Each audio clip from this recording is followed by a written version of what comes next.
Ela é gerente de promoções e parcerias na Paramount Pictures. Formada em jornalismo pela Universidade Presbiteriana Mackenzie em 2013, fez programa executivo de marketing na Universidade de Akron, especialização em transmídia e storytelling na PUC São Paulo, pós-graduação em comunicação na Faculdade Casper Libero e especialização em comunicação empresarial na ESPM. Atuou na Oi TV, na Rádio Nova Brasil FM e na Play TV. Acredita no bom conteúdo como forma de entretenimento e trabalha para transformar problemas em soluções e dados e ideias em incríveis histórias. O projeto Memória do curso de jornalismo recebe a jornalista Bruna Maniscalco.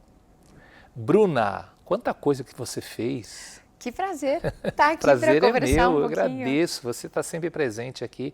Eu acho que desse tempo que você está formada, você nunca deixou de... Porque teve gente que se formou, demorou para voltar aqui. Você, acho que um ano talvez de diferença. Você sempre esteve aqui presente com a gente, né? E adoro sempre estar aqui, Bom, a verdade é essa. Bom ouvir isso.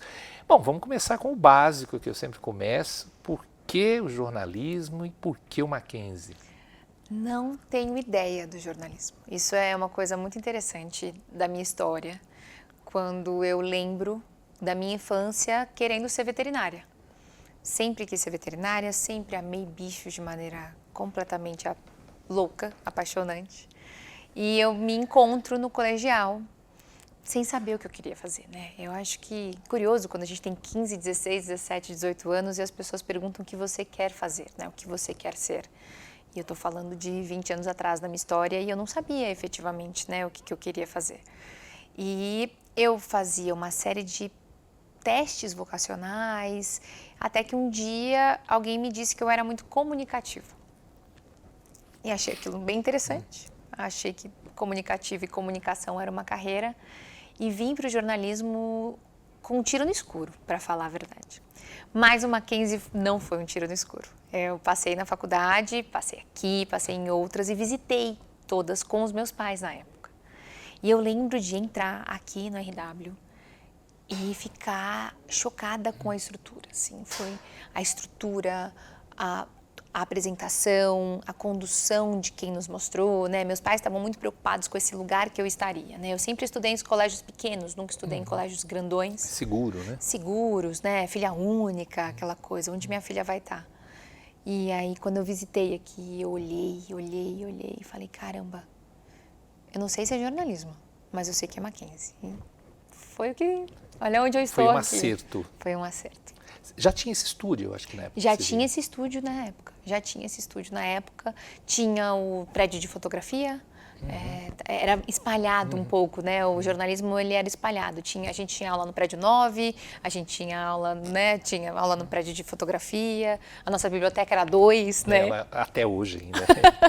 Ô, Bruna, geralmente... Não geralmente, mas alguns alunos entram mais ou menos, eu sempre digo, o menino que quer fazer esporte, né? Ou cultura, ou moda. Você tinha alguma ideia de qual segmento você ia Engraçado correr? que quando eu escolhi jornalismo, eu fiquei com muito receio porque eu nunca quis o impresso. Eu adorava revista, até hoje eu assino revista, mas eu não achava que o impresso seria um caminho. Eu tinha um namoro por televisão, né? Acabei grande parte da minha carreira, curiosamente, vai para a televisão, mas eu efetivamente não sabia o quê. Né? Eu ouvia exatamente isso, o menino jornalista esportivo, a menina jornalista de moda, quem gostava de crítico de cinema. Eu não sabia o que eu queria fazer, mas eu sabia que eu queria comunicar. Eu sabia que o meu caminho era ouvir e falar. E foi assim que eu vim parar aqui. Você falou que veio de um colégio pequeno, né? A faculdade abre horizontes, né, Bruna? Totalmente. O Mackenzie era um mundo novo, né? Então, novas pessoas de todos os lugares de São Paulo e do Brasil que vêm estudar para o Mackenzie. A gente está falando de uma sala com muitos mais alunos da escola que eu vinha, com 15, 16 alunos por sala, e universos muito diferentes, né? Que estão convergindo para o mesmo lugar. E eu acho que isso foi muito legal, assim, o Mackenzie, em todas as aulas, eu sentia muito esse espaço da discussão, esse espaço da conversa. Porque como eu penso é muito diferente de como você pensa, né, Vanderlei? Então, a gente vai descobrir isso muito jovem na faculdade e amplia muito a nossa cabeça, né? Até eu encontrei, curiosamente, eu fui oradora da turma. E eu encontrei nessas lembranças da minha mãe o que eu escrevi em 2013. E aí eu até virei pro meu marido e falei, eu escreveria totalmente diferente hoje. Que engraçado, né? Às vezes uma palavra que pode ter soado de uma maneira e eu poderia ter incluído outras questões. São 12 anos depois. São 12 anos depois. Uma vida depois, né? Eu sempre achei você, eu e os colegas, muito participativa. Tinha alguma coisa de interesse maior, por exemplo, pelo prática ou teórica para você? Tinha alguma disciplina que te despertava atenção? Pela prática. Eu acho que quando eu entrei, o primeiro semestre ele é teórico, né? A gente vai de sociologia, vai de filosofia, vai de ética e cidadania. E eu não conseguia tatear o jornalismo ali.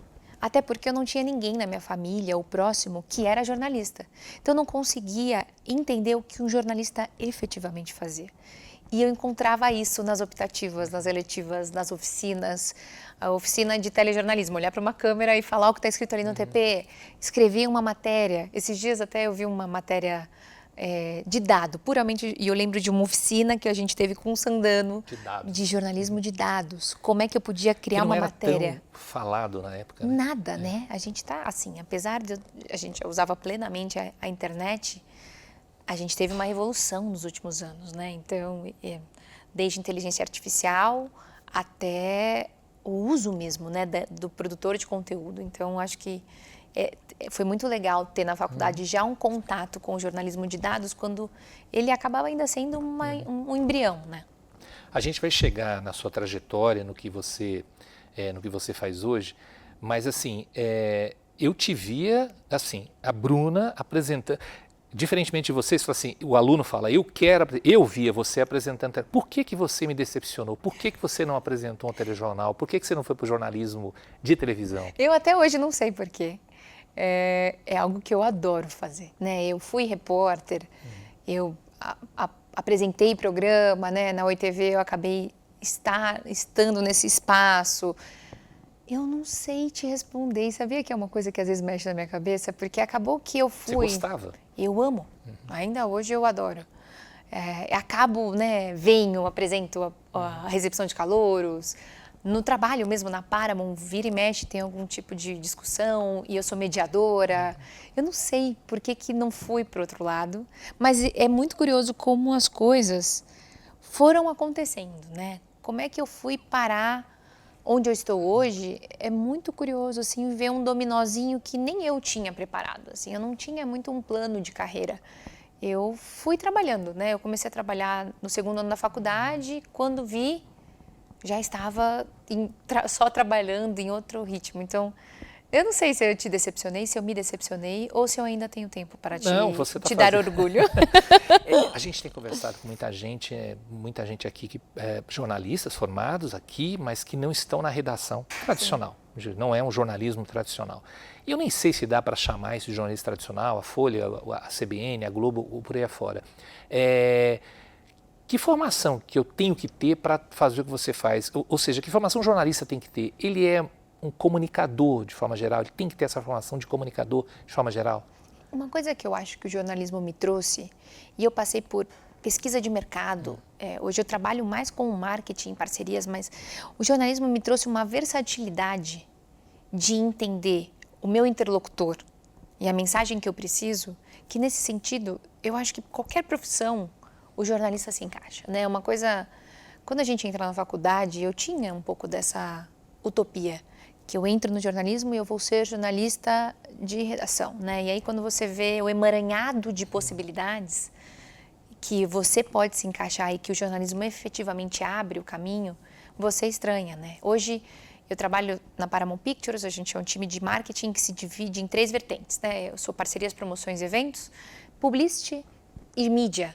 Os 3 gerentes são jornalistas. Então, eu ia perguntar justamente isso. Os 3 são jornalistas. O nosso ao redor todo é publicitário, marketing, administração com ênfase em marketing.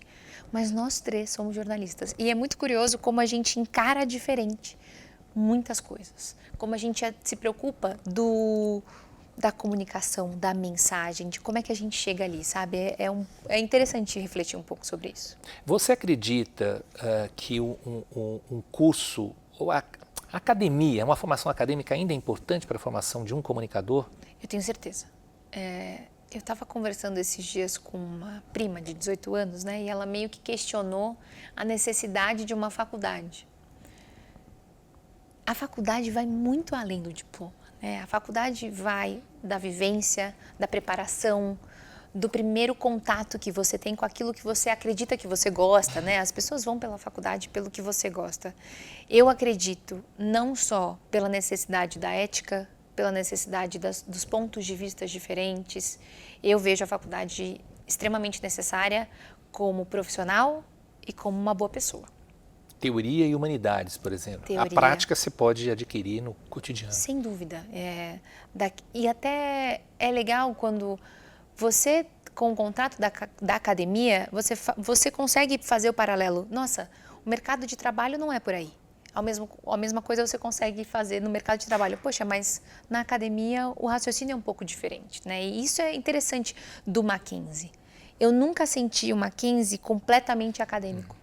Eu sempre senti ele muito híbrido e muito próximo do profissional, né? Seja com as oficinas, com os professores, com vivência profissional. E eu percebi o quanto isso mudava, porque o jornalismo ele tem uma teoria muito forte, né? O ethos jornalístico, né? O tal do quarto poder. E ali fora a gente sabe que a coisa é bem diferente. Então, entender esse paralelo e sempre tê-lo na cabeça como uma referência, eu acho que é algo importante. Um ano depois na comunicação, a gente fala que já nos dias atuais é muito. 12 anos é demais. O que mudou? Sim, você foi extremamente relevante essa mudança para a área de comunicação, para você em especial? A internet, a maneira de fazer o jornalismo e a maneira que o jornalismo, em alguns sentidos, foi questionado, né? Se falando do jornalismo em si, o jornalismo ele era absoluto, né? E hoje você tem muitas vozes, muitos produtores de conteúdo que pulverizaram uma influência que era de monopólio de mídia, né? Ele não é mais um mediador. Ele não é mais um mediador. Eu consigo me informar sem estar seguindo uma Folha, um Estadão, um CNN. É claro, essas informações elas sempre têm uma intenção. E aí eu acho que a importância da interpretação de texto, de avaliar o interesse daquele comunicador. Mas a gente antes só sabia se alguém nos contava. Hoje, o nosso celular tem tudo, né? E todo mundo tem acesso a tudo.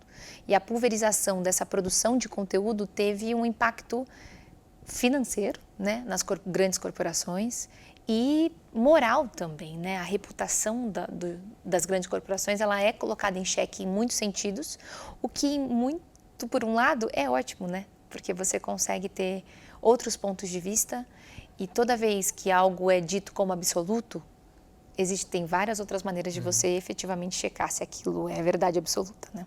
Você falou em produtor de conteúdo, na tua época não existia essa palavra chamada influenciador. Imagino que você tenha contato, eu não sei se eu chamo de profissão, é um profissional, né? Está lá trabalhando. Qual a importância dele para a comunicação hoje? Hoje ele é o principal canal de toda a empresa que quer fazer a sua mensagem chegar ali, né?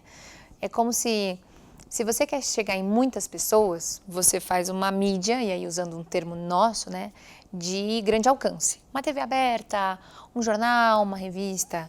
Mas se eu quero tocar isso, se eu quero converter aquele meu consumidor final, é aquele cara que eu preciso chegar. Porque ele tem a identificação que uma corporação, um plano, né, um veículo de comunicação não tem. As pessoas seguem as pessoas por aspiração, por identificação e às vezes até por curiosidade, né? A verdade é essa. Ele é um veículo. Ele é um veículo. E isso é uma coisa bem interessante, assim, eu reflito muito sobre isso na nossa profissão. Ele é um veículo e essas pessoas precisam entender a responsabilidade de ser um veículo. Muitos não entendem. E aí está uma crise que a gente está enfrentando, para falar a verdade, né? Cada um diz o que quer. Mas a influência de uma pessoa é a mesma influência de um jornal nacional às 8 horas da noite de 30 anos atrás. Ela tem a responsabilidade, o ethos e a noção disso, eu já não sei, né? Então, quando você diz que a responsabilidade dele é a mesma de um jornal, a audiência dele é a mesma de um jornal nacional, mas o jornal nacional responde criminalmente se fizer qualquer coisa. Totalmente. E teria que ter uma fiscalização nas redes para isso, por exemplo. E eu acho que a gente está chegando nesse momento, né? Acho que a profissão está sendo vista e sendo regularizada de algumas maneiras que a gente vai viver para ver, né? Porque existe muito Eu não vejo um influencer tão distante de um atleta, por exemplo, de um ator da Globo, da novela da Globo. Que às vezes também é influência. Que também é influencer, mas ele sabe a responsabilidade de um depoimento que ele dá depois de um jogo que ele está com a cabeça super quente. Ele sabe disso, ele vai ser cobrado por isso. Tem marcas atreladas, tem um time atrelado. E eu acho que o influenciador, aos poucos, ele vai entender essa noção. Infelizmente, em alguns sentidos, a gente vai perder muito, né? Porque o influenciador pode até saber, mas a população não cobra dele disso. Por identificação, não sei. A gente vai entender essa crise moral, né, do que a gente está vivendo. Pela sua fala, quer dizer, toda essa mudança, ela é positiva, ao mesmo tempo tem que ser vista com certo freio, né? E eu acho que isso reflete muito a humanidade, né? Em todas as transformações grandes que a gente teve, a gente tem grandes acessos, né? Hoje, uma pessoa consegue aprender uma língua pelo celular, né? Antes era tantas camadas, né? A gente tem um acesso melhor, é mais democrático em vários sentidos, mas a gente tem várias coisas ruins, né? E eu acho que o segredo da humanidade vai tentar ser encontrar esse ponto de equilíbrio, né? Por que tanto a gente foi para o digital e hoje as pessoas carecem tanto do físico, né? Eu acho que... Você acha que pode voltar? Você falou do você ver revista, ler revista. Você acha que o físico tem um momento que vai cansar o digital, é isso? Eu acho que concentrar tudo numa tela é um risco, né? Eu estou num meio hoje que é o cinema, né? E eu acredito no cinema como um lazer que não é a mesma coisa que você assistir um filme dentro de casa, por maior que seja o seu home theater. Tanto que eu acredito que não caiu a audiência do cinema, né? Não, o cinema, na pandemia sofreu muito, evidente, né, fechado, mas hoje ele já voltou ao que ele era em 2019 em relação às pessoas, né? Eu acho que o interessante é o cinema ser visto como uma experiência, e eu acho que isso a humanidade carece muito. É curioso, né? Da experiência, né? O que é a experiência, né? Onde a gente troca a experiência. Porque o que você está dizendo assim, também aconteceu com o vídeo, né? Quando surgiu o vídeo, as pessoas não deixaram de ir ao cinema. Eu trabalho em rádio, né? Eu entrei em rádio imaginando que a rádio estava fadada ao fim. E aí, o podcast? E o podcast, e a rádio que é transmitida ao vivo, e a música que nunca vai sair do lugar, né? E a rádio continua aí, né? E vai continuar por muitos anos. Eu acho que, às vezes, assim como o livro, né? A gente está falando, por exemplo, de uma Amazon que se tornou uma Amazon vendendo livro. Né? E aí criou um leitor digital como o Kindle, mas existe sim um hibridismo, mas aí eu acho que também tem uma coisa muito geracional, né? Você, a gente sente um pouco de falta do físico, uma vez que a gente foi criado em outro mundo. Não se esqueça que a nossa geração tem uma diferença brutal aqui de idade. Mas eu digo que viu? nossos hábitos em relação à geração Z são muito mais parecidos. E eu acho que isso a gente vai ter que observar. Onde está essa geração Z e se ela efetivamente sabe o que é o físico, né? Porque eu acho que eles não souberam, né? É diferente você crescer com uma... Eu cresci com uma TV com uma grade. Se eu não acordei para ver o desenho da manhã, perdi, né? Não existia. Tinha que esperar o dia seguinte. Hoje as coisas são acessíveis a qualquer hora, a qualquer momento, né? Então, como fazer isso... A gente vai ter que ver, a gente vai ter que assistir. Bruna, eu imagino que tempos atrás, talvez quando você estava ainda na faculdade, claro, talvez não existisse esse cargo que você tem hoje, talvez esses departamentos não existissem, porque transmitem futebol também, não é só cinema, né?